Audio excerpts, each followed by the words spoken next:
Welcome back to the Travel Agency in a Year podcast. I am your host, Rachel Kay, and we are on day 30 of the travel agency in a year. Whoop, whoop. You made it technically over 4 weeks slash one full month. Thanks for sticking it out. Today's episode, I had other notes for this episode today, but honestly, I was inspired to do something else. And today's episode is The Devil is in the Details. So I've been talking a little bit about client relationships and marketing. That's kind of the focus this week. Like, marketing is a big part of this job, by the way. If you aren't marketing, you're not going to get business. It is sales and marketing primarily. Though I've had a lot of conversations with both seasoned and new travel advisors over the years, and I've noticed, and I do it myself, don't worry. I'm a travel agent myself, helping you build your business, by the way. But I've noticed a lot of travel advisors will often miss the simplest little details with helping their clients. And those little details can turn into things that like concern the travel advisor themselves, like maybe I'm not doing my job well enough. It can also turn into not necessarily the client doesn't want to work with you ever again, but they're just like, do you really know what you're doing here? Kind of thing. And it does not matter how experienced you are, you may start to miss these steps. And that's why it's very important to have automations in a workflow process that's rinse and repeat. And I think I've said this in previous episodes, but I know I've said it so many times in live Q&As, newsletters, like all over the place for years. You have to think when you are building your automations, workflows, and how you're going to serve your clients. You have to think as though these people have never left the country and they are about 8 years old, okay? And when you are building out your workflows, I really want you to focus on this. It's tiny, tiny things. I've heard advisors, clients, like the clients booked their own air, but they didn't get to the airport on time for an international flight. So they got stuck on standby and that just kind of like put a damper on their trip, right? Um, Clients didn't know that they would have to go to check bags before, you know what I mean? Like they don't think about these things, especially when they hire a professional to help them with their trip, even if components of the trip are not that advisor's responsibility. They may not check their passport. They may decide, oh, I'm married. I'm going to change my last name now that I'm married on their passport, not realizing that there's issues with the passport office and it's going to take 4 months. 4 months, that's a long time, but let's just exaggerate things here. 4 months to get an expedited passport because they decided to change their name and the trip they're going on is in 2 months. Little things like that can really impact the experience, and it is of no fault to the travel advisor. I'm not saying that at all. It's just something that you need to consider when you are building out your workflows. What additional information can you provide? And that's going to really elevate, shameless plug, elevatewithrachelk.com if you need any training, but it's going to elevate the service that they receive. Unless it's like a repeat client who knows the drill, they go to the same place every year. You have their passport information in your system and you have an email set up like, hey, your passports are going to expire in the next 6 months. You might want to get that renewed, kind of thing.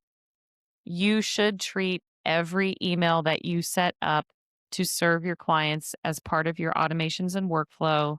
Again, they've never traveled outside of the country. Doesn't matter if they tell you, oh, I'm super experienced.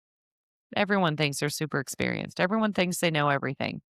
They've never left the country and they are 8 years old,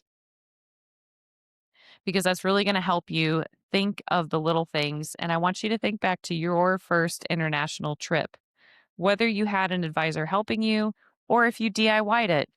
What the heck did you have to do that you didn't think about doing? And this is why like packing lists are imperative. Um, yeah, like packing lists for different destinations. And depending on the seasonality, like you can have that done and just send it off. Pre-travel guides. If you do like Mexican, Caribbean, or Riviera Maya, I highly recommend, if you aren't aware, go sign up for Mexperts, because Lori at Mexperts like has a pre-travel guide specifically for that part of the world. And there's like little packing tips and stuff and a tipping guide and all those little nifty things. Best investment I've ever made, because I do sell quite a bit of that, of Riviera Maya. And I had like all these separate PDFs. And I was like, this is way better having it all in one guide. What am I doing with my life? But also, with specific resorts in Riviera Maya, she'll have perfect day itineraries. So even if you haven't been to a resort 1,000 times and you aren't quite familiar with everything there, like she's got, here's your perfect day. It's awesome. But things like that really elevates your client's travel experience. And just think about like how helpful that information would be the first time you took an international trip. Okay. You also want to think about speaking as though they are 8 years old. Why? Because then you're going to eliminate any kind of industry jargon or mm, too fluffy with your words. You've got to keep your communications simple. So if you view it as though you were speaking to an 8-year-old, reason number one, you're going to communicate much more clearly. Reason number two, you're not going to get as mad at them or frustrated with them if you just view everyone as an 8-year-old child. Like that really helped me when I was scaling. I'm like, you're 45. What do you mean you don't know this? And then I was like, Rachel, pretend they're 8. It'll make your life so much easier. So the devil is in the details.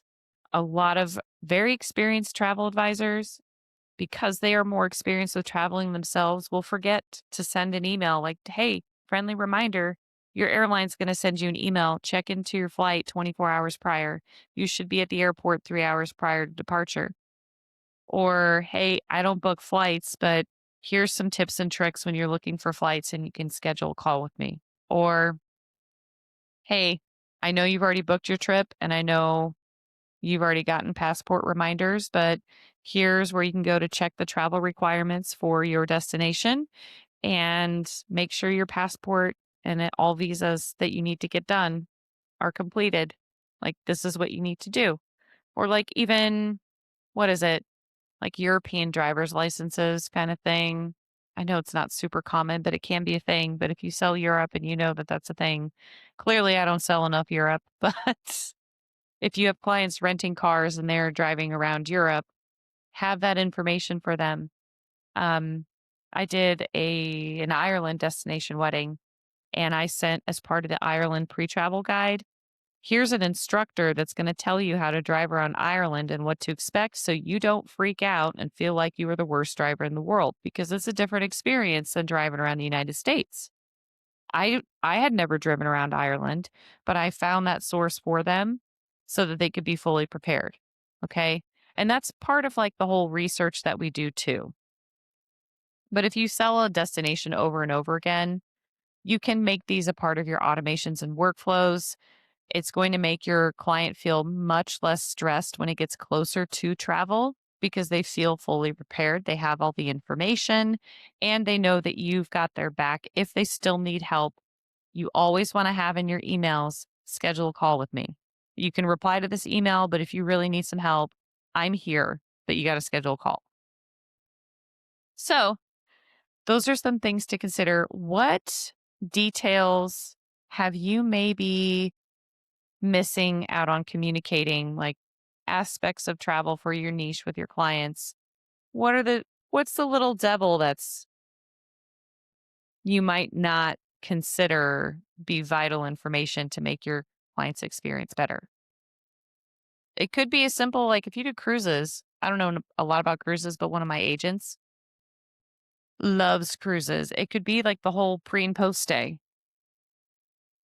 Like, hey, you should probably, if you're traveling to the destination where the port is, you need to probably get a hotel the night before instead of trying to show up at port after driving 18 hours, or What if there's a flight delay?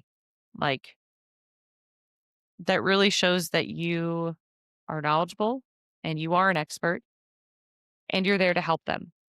And they're not just another number for you to serve. All right. This was a really short episode. I hope you enjoyed it today. Check out your workflows. If there's any little things missing and you don't have time to set it up for your current trips traveling, for example, like they're coming up next week, just add it for future trips. I recommend doing this. Like I like to do this during my slow time. Summers, I don't have anyone traveling over the summer because A, I don't do Europe. And B, I just don't. I like to have that time, like mid June to about mid October. And that's the time of year when I will update my automations workflows. What am I missing to prevent any stress or FAQs from my clients? Like, not FAQs, but like they have less questions for me. Okay. I hope that helped you and have a great day.